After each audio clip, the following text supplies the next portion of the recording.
비슷한 말 같지만 서로 다른 말이 있는데 그건 변화라고 하는 단어와 변질이라고 하는 단어입니다. 이 변화라고 하는 말 영어로 아마 change 또는 transition 또는 turn 이런 식으로 영어로 표현될 것입니다. 변화라고 하는 말은 일반적으로 시간이 지나면서 또는 어떤 그런 그 정황으로 인해서 다른 형태로 되어지는 모든 것들을 그렇게 의미하는 단어입니다. 예를 들어서 신체적인 성장, 또 신체적인 감퇴 이런 것들, 또 정신적인 성숙과 인격적인 성숙 이런 것들을 변화 이렇게 이야기할 수 있습니다. 그래서 변화라고 하는 단어 속에는 좀 긍정적인 의미가 좀 많이 있습니다. 하지만 변질이라고 하는 말, 변질이 뭔가라고 하는 것을 영어 사전에서 찾아봤더니 한국말을 영어로 뭐라고 번역하나 찾아봤더니 영어에 우리가 잘 아는 스포일이라고 하는 단어로 그렇게 영어가 변질이다 이렇게 표현을 합니다. 또는 한 단어로 이렇게 스포일이라고 하는 단어가 아니라고 하면 go bad, 나쁘게 되어진다. 그 다음에 go sour 이런 것들로 그렇게 번역이 되고 있습니다. 변화의 과정 중에 하나이지만 그러나 본질 그리고 지향하는 바를 따르지 않고 또는 못하고 다른 형태로 바뀌는 나쁘게 부정적으로 변하는 그러한 형태를 일컬어서 변질이다 이렇게 이야기합니다. 예를 들어서 사람이 점점 가면서 인성이 삐뚤어져서 괴팍해지는 모습들, 본심과 초심을 잃어버리는 것, 교회라든가 또는 사람들이 서로 사랑하는 사람들 그 사이 속에서 그렇게 처음 사랑을 잃어버리는 그런 모습들, 그것을 우리는 변질되었다 이렇게 이야기를 합니다. 초대교회에 참 복음으로 잘 세워져 나가는 교회 가운데도 이런 변질의 요소가 들어오기 시작했습니다. 초대교회에 크게 많은 공격이 있었는데 그 중에서 두 가지를 뽑으라고 한다고 하면 첫 번째가 유대주의였습니다. 그 다음에 두 번째가 나시즘이라고 하는 영지주의의 사상입니다. 그래서 이 두 가지가 하나는 율법적으로 하나는 하나님의 말씀을 좀 많이 추상적으로 그리고 지식적으로만 흘러보내려고 하는 하나는 그래서 유대이즘은 율법적으로 그렇게 몰고 갔고 그 다음에 영지주의는 이렇게 이성적으로만 몰고 가는 이 극단의 그런 모든 모습이 초대교회의 큰 공격의 대상이 되었던 것입니다. 물론 그 밖에 세대의 많은 그때마다 있는 세상의 모든 조류들이 다 교회에 흘러들어서 이것이 교회를 혼탁하게 하는 일들도 있었지만 그러나 역사 가운데 초대교회뿐만 아니라 교회가 큰 공격을 받은 것이 바로 이 두 가지 유대주의와 그 다음에 영지주의라고 그렇게 이야기할 수 있습니다. 그 중에서 오늘 봉독한 이 말씀은 바울 사도님과 바나바 사도님이 디도를 데리시고 예루살렘에 가서 예루살렘 공회를 열게 된 그런 말씀을 여기서 기록하고 있습니다. 이 말씀은 사도행전 15장에 그대로 기록되어 있습니다. 거기에 대한 바울 사도님의 평이라고 할까요? 그 바울 사도님이 그 사건을 공적으로 있었던 것을 자기 개인적으로 그렇게 해석을 한 그런 기록이라고 봐도 되겠습니다. 거기에서 유대 율법주의에 대하여 그렇게 이야기를 전하고 있는 것이죠. 율법이라고 하는 것이 사실 나쁜 것은 아닙니다.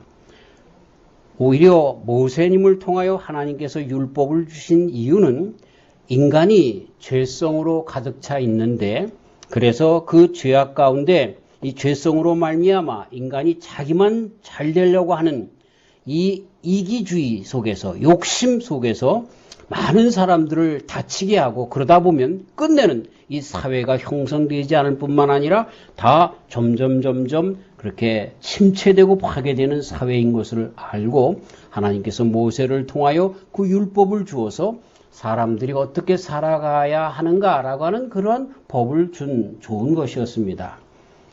그런데 이 율법의 본래의 그 의미를 잘 알지 못하는 자들이, 또는 그 인간의 모든 인성에 이 죄성을 그냥 가진 사람들이 그 율법만 겉모양으로 행하면서 욕심을 그대로 버리지 않은 채 율법의 모양을 통하여 오히려 자기의 욕심 채우는 것에 급급한 모습으로 다르게 나타난 그런 모습이 오히려 이 유대 율법주의가 큰 그런 암초가 되어지는, 그런 독버섯이 되어지는 일로 작용을 하는 것을 보게 됩니다. 바울 사도님은 우리가 잘 아는 것처럼 갈라디아서 1장에서 회심을 한 후에 아라비아에 가서 퇴수 기간을 갖고 다시 다메섹에 돌아왔다. 또 길리기아와 또 길리기아로 갔다가 그렇게 생활했다는 것을 가르쳐주고 있습니다. 그러면서 안디옥에 이제 와서 사역을 하게 된 것을 2장에서 가르쳐주고 있습니다. 안디옥 교회는 예루살렘이 박해를 받고, 그래서 많은 성도들이 그 예루살렘에서 신앙생활을 자유롭게 하지 못하는 것 때문에 그렇게 안디옥까지 와서 그 성도들에 의해서 설립된 교회인 것입니다. 우리가 잘 아는 야고보 사도님, 야고보 장로님 말고, 예수님의 형제 말고 야고보 사도가 첫 번째 순교자로서 죽임을 당했죠. 이런 예루살렘에 많은 박해들이 일어날 때에 피난 온 많은 성도들에 의해서 안디옥의 교회가 설립되었습니다. 물론 그곳에서도 신앙에 아주 자유가 있진 않았지만, 그럼에도 불구하고 이 유대율법주의자들의 그러한 따가운 시설과 핍박을 그래도 피할 수 있어서, 그래서 그렇게 그곳에서 교회를 하게 되었습니다. 제가 10여 년 전에 그 터키의 신약 성경 체험 여행을 하다가 그 안디옥 교회를 방문했었는데, 특별한 교회가 있는 것이 아니라 큰 바울 굴이 있었는데 거기에 교회 터라고 그렇게 이야기를 합니다. 그런데 그곳에 들어가서 그 모든 모습을 보면서 옛날에 이런 어려운 환경 속에서 예배하며 신앙을 지켰던 그분들의 그 모든 그 감동이 저에게 밀려 들어와서 정말 눈물이 주체 없이 흐르던 그런 경험이 있습니다. 그곳에서 우리도 같이 주님을 찬송하며 예배를 드렸습니다. 많은 관광객들이 오고 갔지만 아랑곳하지 않고 옛날에 안디옥 교회에서 아름다운 신앙을 간직했던 그분들처럼 우리도 뜨겁게 예배 드렸던 것이 생각이 되어집니다. 다소에서 머물러 있었던 그 바울 사도님, 그분을 바나바 사도님께서 초청해서 청빙해서 같이 바울 사도님과 바나바 사도님이, 그리고 또 다른 많은 분들이 공동으로 사역했던, 협력 사역을 해서 그렇게 사역했던 아름다운 교회입니다. 그래서 그 교회가 점점 부흥 발전하면서 크리스찬이라고 하는 말, 우리가 얘기하는 크리스찬이라고 하는 말, 성도라고 하는 말, 이런 칭호를 처음 얻은 교회가 바로 안디옥 교회입니다. 사랑하는 성도 여러분, 우리들이 생활하면서 누가 뭐라고 해도 우리들의 삶 가운데 그대로 보여지는 모습 속에서 그냥 그래, 저분은 크리스찬이야 라고 하는 그런 모습을 그렇게 다른 사람들로부터 받게 되는 칭찬의 성도들이 되시기를 주의 이름으로 축원합니다. 우리들의 모습을 가만히 보면 교회 다니시는 분이신가 봐요. 또는 장로님이세요. 또는 목사님 같아요. 이런 이야기들을 들을 수 있는 그러한 그리스도의 향기가 우리 삶 속에서 나타나야 할 것입니다. 안디옥 교회는 바로 그들의 삶이 그리스도 예수님의 모습이 그대로 나타났기 때문에 교회를 다니지 않는 자들, 예수님을 알지 못하는 사람들이 저분들이 바로 크리스찬이다라고 하는 선한 영향력을 끼쳤기 때문에 그런 칭호를 얻게 되었던 것이죠. 안디옥 교회 성도들처럼 우리도 크리스찬이라고 하는 칭호를 듣는 그런 성도님들이 다 되시기를 주의 이름으로 축원합니다. 그들은 훌륭한 영적인 지도자들이 있었습니다. 바울과 바나바가 있었는데, 근데 얼마나 아름다운 교회였냐면, 그래서 그 훌륭한 그 지도자, 영적 지도자, 목사님들과 함께 계속해서 그 교회를 이뤄나가면 좋겠는데, 세계 복음화를 위하여 정말 훌륭한 바울 사도님과 바나바 사도님을 오히려 따로 떼어 하나님 앞에 기도하고 선교사로 파송했던 그러한 멋진 교회가 바로 또 안디옥 교회이기도 했습니다. 그런데 이 교회에 이제 바울 사도님이 1차 선교 여행을 끝나고 약 기원 45년서부터 49년까지 약 한 5년간, 4, 5년 기간 동안 선교 여행을 마치고 돌아왔는데, 그리고 약 1년 정도를 그 안디옥 교회에 다시 머물고 있을 때에 교회에 문제가 생기기 시작했습니다. 그 문제가 뭐냐면 바로 예루살렘으로부터 내려온 유대 율법주의자들이 와서 참견하기 시작한 것입니다. 그 참견이 무엇입니까?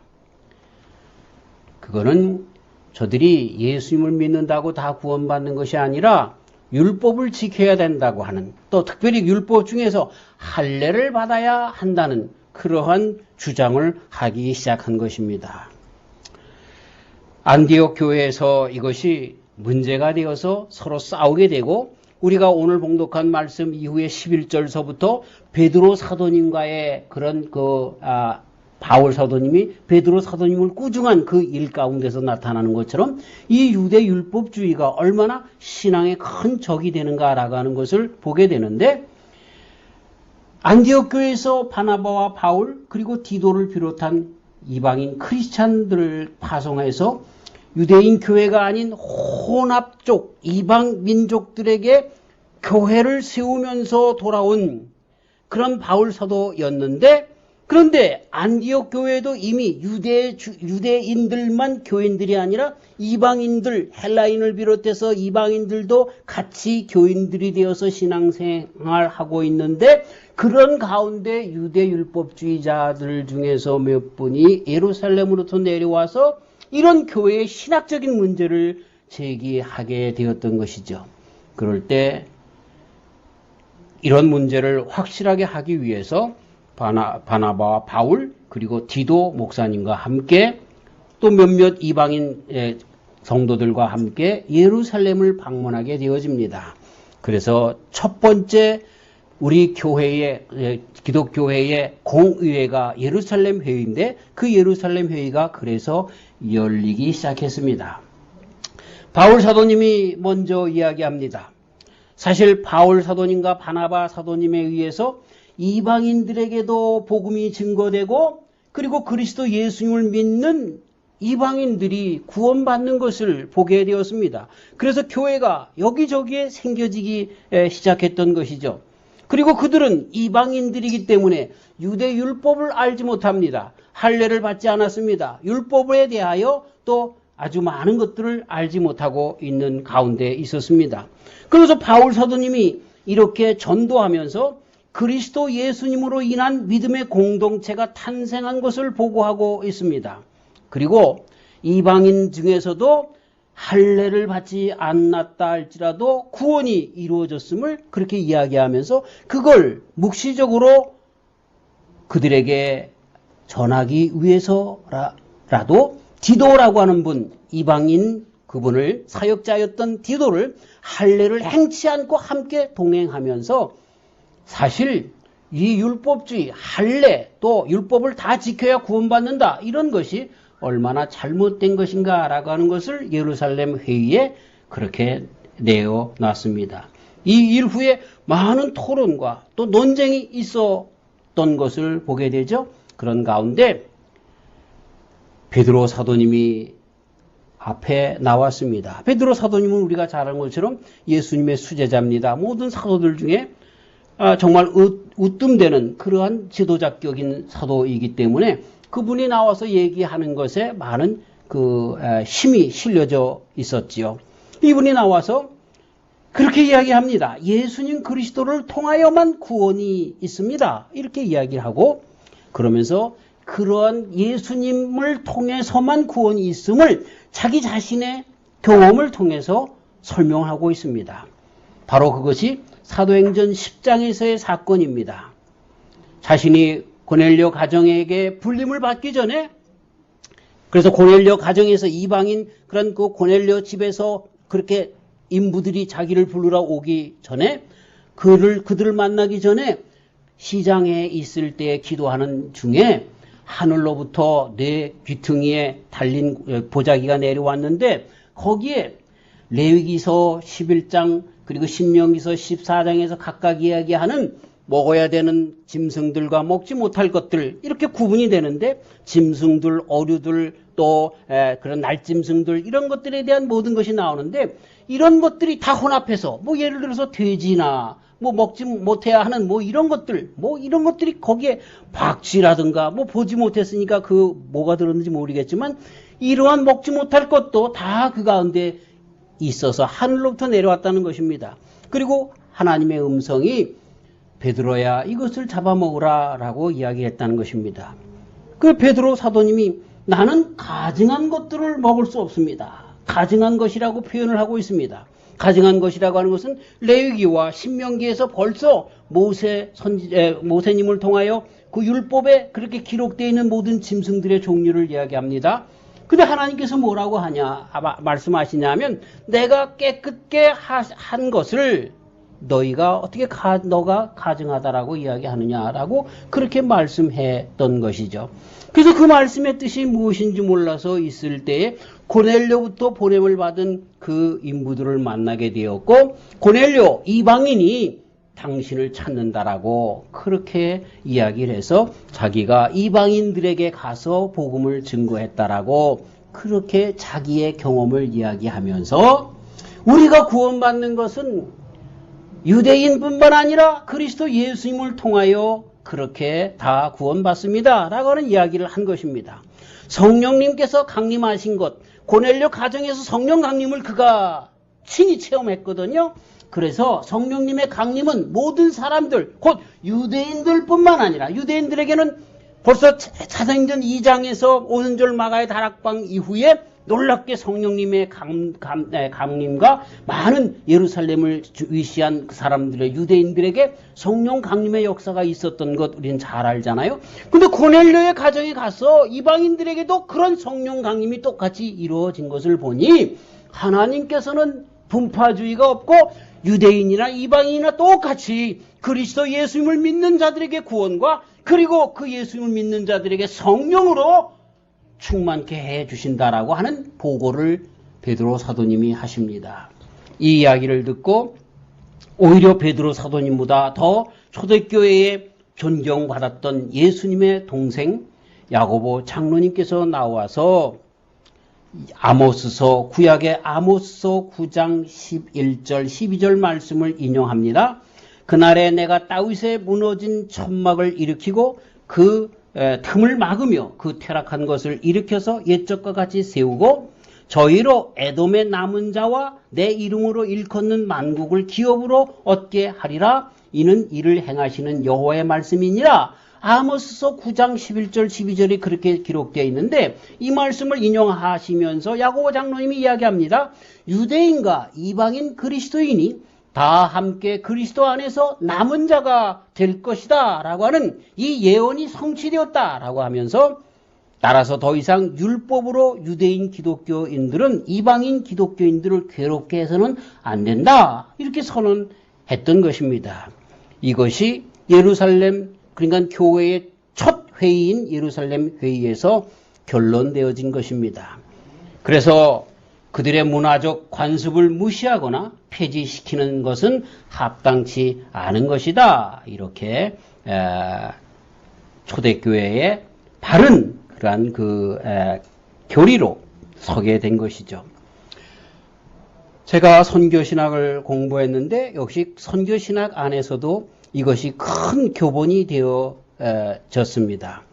그래서 뭐 예를 들어서 선교사님들이, 서구의 선교사님들이 이제 아프리카나 아시아에 선교하면서 그들이 한 모든 것은 이런 복음에 상관없이 그들의 모든 관습과 문화를 부숴뜨리는 것이 선교라고 생각을 했습니다. 예를 들어서 한국 사람들이 갓을 쓰고 한복을 입는 것이 아니라 그들이 양복으로 다 갈아입는 것이 선교라고 생각을 했던 것이죠. 또 어떤 사람들은 또 집의 모양이 이런 잘못된 것들이 그런 고쳐주는 것, 이것이 선교라고 생각을 했던 것입니다. 곧 문화와 관습을 없애는 것이, 그리고 서양적인 먼저 예수님으로 말미암아 그렇게 기독교 문화로 말미암아 자랐는지, 사실 기독교 문화가 어디 있습니까? 서양의 문화 가운데 기독교가 들어간 것일 뿐이겠지요. 이런 모든 것들을 그렇게 복음 전파의 그런 근본적인 것으로 생각을 하고 들어간 그것들 때문에 사실 아프리카나 아시아에서 선교가 많이 실패하게 된 것을 보게 됩니다. 그것이 아니라 그리스도 예수님이 복음의 본질이고 그 복음으로 말미암아 그리스도 예수님을 믿는 자들이 구원받아 그 위에 교회가 세워져야 한다는 초대 예루살렘 교회에서의 그것 위에 진정한 교회가 세워져야 할 것을 여기서 말씀해 주고 있는 것이죠. 하지만 야고보 장로님이 네 가지를 그렇게 교회에서 그렇게 지향해야 할 것을 가르쳐 주고 있습니다. 우상의 더러운 것을 먹지 말 것과 음행을 행치 말아야 될 것과 목매어 죽인 바된 그러한 짐승들을 먹지 말아야 될 것과 피를 멀리할 것, 피채 먹지 말아야 할 것, 이 네 가지만 이방인들이라 할지라도 지킨다라고 하면 모든 것이 가하다, 이렇게 이야기하면서 역시 야고보 장로님도 베드로 사도님과 또 바울 사도님의 이런 모든 이론을 같이 동조하면서 이것이 기독교의 아주 근본적인 교리와 신학적인 교본으로 그렇게 만들어 놓았던 것입니다. 곧 이 예루살렘 회의를 통해서 주님의 교회가 바르게 세워지기 시작했는데 그리스도 안에 민족과 인종과 남녀노소 등의 구분이 없음을 천명했던 것입니다. 오직 구원은 민족이라든가 인종이라든가 남녀노소, 빈부, 귀천 여기에 상관이 있는 것이 아니라 그리스도 예수님을 믿음으로만 가능하다. 이것이 구원이고 이것이 믿음이다 라고 하는 것을 재확인하는 가치가 예루살렘 회의에서 나오게 된 것이죠. 모든 민족이 그리스도 안에서 하나님의 자녀이며 동등한 권세를 갖고 있음을 천명했습니다. 이렇게 예루살렘 회의 후에 온전히 확립된 우리 기독교회가 되어진 것입니다. 그래서 자칫 잘못 다시 기독교회가 이 유대율법주의가 아니라 그리스도 예수님 안에서 은혜로 구원받는 그 복음의 그런 모든 가치에서 떠나갈 뻔했는데 이런 예루살렘 회의로 말미암아 다시 세워졌기 때문에 이 유대인들, 정말 바울 사도님이 가서 선교할 때 제일 주된 적이 누구였습니까? 바로 이 유대율법주의자들이었습니다. 안디옥 교회, 정말 아름다운 교회가 되어서 이 크리스찬이라고 하는 그 이름을 맨 처음에 받았던 그런 아름다운 교회도 와서 교회를 독버섯처럼 이렇게 누룩처럼 파괴하려고 했던 교회 파괴 주동자들, 자기네들은 그렇게 생각 안 했겠지만 어쨌든 율법으로 다시 주님의 교회를 바꿔버리려고 했던 독버섯과 같은 자들에게서부터 막는, 보호하는 그런 귀한 기틀을 마련하게 된 것입니다. 절대로 이것은 기독교적인 것이 아니었습니다. 신앙의 그런 틀도 아니었습니다. 이런 것을 예루살렘 교회에서 바울 사도, 바나바 사도를 비롯하여 베드로 사도님과 또 야고보 장로님과 같은 귀한 분들이 잘 정립해서 지금의 진정 정통 기독교회가 무엇인가, 어떻게 서야 하는가라고 하는 것을 정립하는 귀한 성과를 갖게 된 것입니다. 사랑하는 성도 여러분, 우리는 나도 모르는 사이에 이러한 그 율법적인 신앙이 내 속에 들어오기가 쉽습니다.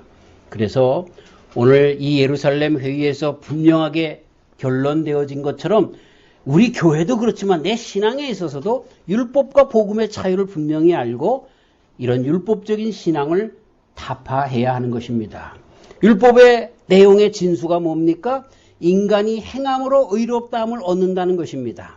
그래서 이 결론이 어떻게 납니까? 행하면 행하지 못하는 사람들 위에 서서 교만해집니다. 그것도 못해. 뭐 예를 들어서 어떤 분이 술, 담배를 안 한다고 하면 술, 담배 하는 사람이 교회 다니는 집사가, 장로가 술, 담배도 못 끊어서 이렇게 비판하는 사람이 되어준다는 것이죠. 그러나 오히려 율법 가운데 내 이웃을 내 몸과 같이 사랑하라 라고 하는 이것이 가장 큰 계명이라고 했는데 그들을 무시하면서 자기는 죄를 짓는 그 교만의 죄를 잊어버리고 산다라고 하는 것입니다. 그러면서 자기가 행하지 못하면 이것이 나에게 있어 죄의식이 되고 그리고 조금 하면 이것으로 남을 공격하는 공격자가 되고 하는 것으로 아주 삐뚤어진 신앙으로 나갈 수밖에 없습니다. 그러면서 율법적인 신앙은 자기는 회개하지 않고 변화되어지지 않고 그리고 이것을 통하여 조금 하는 것 가지고 남을 공격하는 그러한 그 신앙이라고 하는 것을 자기 욕심을 채우고 자기가 교만해지고 다른 사람들에게 인정받기 위한 그러한 왜곡된 방법으로 사용하는 그러한 잘못된 율법으로 사용하고 있다라고 하는 것이지요. 복음은 믿음으로 말미암아 의롭다함을 얻는다는 것입니다. 우리 모든 사람들은 다 죄인입니다. 인간의 죄성이 죄다. 욕심이 가득 찼다. 이것을 깨달아 알고 그래서 구원자는 오직 예수님밖에 없다. 예수님의 보혈의 피로 구원받았다라고 하는 여기서부터 출발하게 되는 것입니다.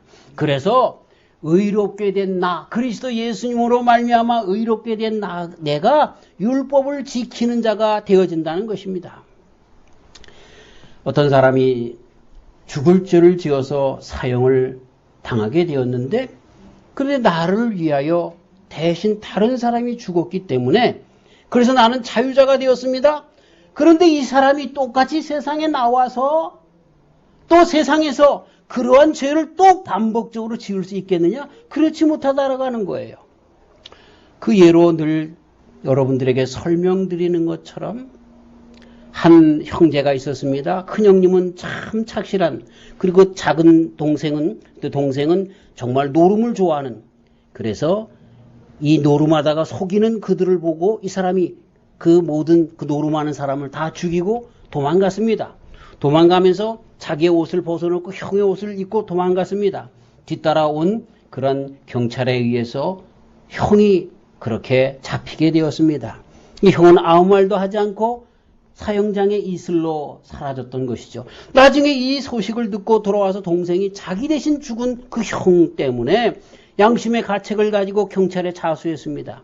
이것이 문제가 되었죠. 그러나 이 일 때문에 그 형이 죽임을 당했기 때문에 그 동생은 오히려 무죄한 사람으로 그렇게 무죄한 사람은 아니지만 죄가 있지만 그럼에도 불구하고 그 일에 대하여 형을 받은 사람이 있기 때문에 그것도 가족이기 때문에 만약에 그 동생을 죽이면 그 어머니에게는 두 아들을 다 잃어버리기 때문에 그를 그렇게 석방시키는 일이 있었습니다. 사랑하는 성도 여러분, 우리의 죄악 때문에 예수님이 돌아가셨습니다. 내가 죽어야 하는 그 죽음을 예수님이 대신하신 것입니다. 그래서 나는 살게 되었습니다. 그런데 그 다음에 삶은 어때야 합니까? 바로 그 동생이 이제 정말 형이 착실하게 그 부모님들을 공양한 것처럼 자기의 삶을 이제는 노름하며 망나니로 살았던 것이 아니라 형의 삶을 따라서 살게 되었다라고 하는 것이죠. 그런 형의 삶을 따라 살아가는 그 길이 뭐냐? 바로 율법이라는 것입니다. 어떻게 살아가는 것이 하나님을 기쁘시게 하는 것인가? 그것이 성경에 기록되어 있는 율법이라는 것이죠. 율법을 정말로 이러한 복음으로 말미암아 변화된 인성으로 말미암아 인격의 변화, 내 속사람의 변화, 이 죄성의 변화가 되어지지 않고 겉으로만 지키려고 하면 교만해지고 평가하고 이런 사람이 되지만 내가 죽을 수밖에 없는데 주님께서 나를 건져내셨다라고 하는 걸 알면 이제 내 삶을 주님을 위해서 살게 된다는 거예요. 주님을 위해서 살아가는 그 길이 뭡니까? 바로 율법이라고 하는 것이죠. 유대 율법주의자들은 예수님을 모릅니다. 아직 예수님을 아는 것처럼 믿는 것처럼 하지만 교회 안에 들어와서도 율법을 지켜야지, 할례를 받아야지 겉모양으로 흉내내는 모습만 있었던 것, 이것이 주님의 교회를 헐어버리는 그런 잘못된 것이다라고 하는 것을 바울 사도님은 여기에서 천명하고 있는 것입니다. 그리고 초대교회의 예루살렘 회의에서 이것을 인정해 놔서 이것이 진정한 교회의 교리가 되었던 것이죠. 이래서 진정 우리 주님의 교회가 세워지기 시작했습니다. 기독교회는 율법에 바탕하는 것이 아니라 교회는 그리스도 예수님 안에 그 위에 서는 것이다. 이것은 전적인 은혜이며 성령의 역사로 이룩되는 것이다. 그 성령의 역사로 말미암아 죄인된 우리가 그리스도 예수님 안에서 구원받은 것을 알고, 그래서 주님을 바라보며 주님 앞에 감사하며 주님의 길을 따라가는 그 길을 따라서 율법에 가르치는 대로 그렇게 행하는 그러한 삶을 살아가는 것이다. 이런 것이 주님의 교회의 교리이며 성도들에게 가르쳐준 그런 규범인 것을 보게 되죠. 참 이 말씀을 이렇게 보면서 불쌍한 유대주의자들이구나 라고 하는 생각을 놓지 못합니다. 자신들의 고집을 놓지 못한 채 우대받으려고 하는 그런 자들, 자신이 진정 구원받은 확증도 없으면서 이렇게 해야 구원받는다라고 하면서 오히려 자기네들만 구원받지 못한 것뿐만 아니라 다른 사람들도 구원의 길에서 빼앗아가려고 하는 그런 참 그러면서 그 영이 얼마나 불쌍한지 모르는 자들입니다. 계속되는 율법 안에서 심판자가 되어 교회의 큰 거침돌이 되는, 사랑하는 자들이 아니라 심판자가 되어서 거침돌이 되는 그러한 자들이 되었던 것이죠. 자신들이 행하는 몇 가지 행위, 할례 받았다는 것, 그리고 또 몇 가지 한다는 것, 이것 때문에 그렇지 못한 자들을 심판하여 더 큰 죄를 짓는 그러한 자들로 남아있는 참 불쌍한 자들입니다. 자신들의 출신, 곧 아브라함의 육신의 자손이라고 하는 이것만을 자랑하면서 주 안에서 모든 민족이 다 믿음으로 하나님의 자녀 된다는 것과 진실한 하나님의 자녀가 바로 그들이고 그들이 진실한 아브라함의 자녀인 것을 알지 못했던 것이죠. 이런 것들이 역사 가운데 정말 바로 세워져서 우리 교회가 또 우리 신앙이 든든하게 세워진 것이 얼마나 감사한지 모릅니다. 다른 어떤 것이 아니라 오직 그리스도 예수님으로 말미암아 구원을 이룬다. 이것이 복음입니다. 그분을 믿는 것으로 우리는 의롭게 된다. 이 신득이의 교리가 여기서 생겨지게 되었습니다. 복음으로 이룩되는 정말 우리가 그렇다고 하면 어떻게 무슨 일을 하며 살아가야 할 것인가라고 하는 그 일을 율법에서 오히려 찾고, 옛날에는 억지로 율법을 지키려고 했고 이것으로 구원을 이루려고 했지만 그것이 아니라 주님께 감사하면서 어떻게 하면 내가 주님 앞에 내 사랑을, 내 이 고마움을, 감사를 표현할까라고 하는 그 길을 율법에서 알고 나가는, 그래서 정말 아름답게 그 모든 율법을 채우는 그러한 자들로 변하게 되었는가 하는 것을 알게 됩니다. 주 안에서 누리게 되는 진정한 자유함이 그래서 있게 되는 것입니다. 사랑하는 성도 여러분, 다른 길은 없습니다. 기독교를 흉내내는 우리 역사상 가운데 공산주의와 같은 이 생각들, 공산주의는 완전히 기독교를 흉내냈지 않습니까? 사도행전 2장에 나오는 모든 사람들이 재산을 다 나눠서 같이 썼다라고 하는 것이 공산주의의 차관점입니다. 하지만 그들이 간과하는 것이 있습니다. 절대로 공산주의가 기독교가 될 수 없는 것을 우리는 보게 됩니다. 그건 뭡니까? 인간의 욕심으로 더욱더 괴팍한 단체를 만들어내고 있습니다.